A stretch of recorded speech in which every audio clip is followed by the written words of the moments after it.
Good morning मंडळी. आवरून निघालोय जिमला आता. जिममध्ये पोचलो आणि आवरून चालू केलं की आज होता बॅक अँड बायसेप. पहिला सिटेड रोईंग केबल मारलं, नंतर ही लॅट पुल डाऊनची मशीन मारली, नंतर ही मशीन मारली.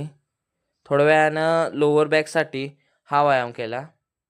नंतर बायसेपसाठी 10-10 किलोचं डंबल मारलं.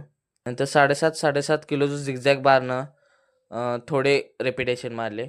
नंतर ट्रेनर म्हणले जरा आज डेडलिफ्ट मारून बघूया. पहिला 100ने मारलं, नंतर 130 किलोनं मारलं.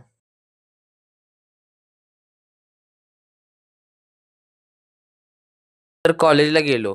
कॉलेज सुटल्यावर स्टेडियमवर गेल्यावर हे बघा कोण भेटलं, ट्रेनर. तिथून घरला आलो. भेटू उद्याच्या ब्लॉगमध्ये.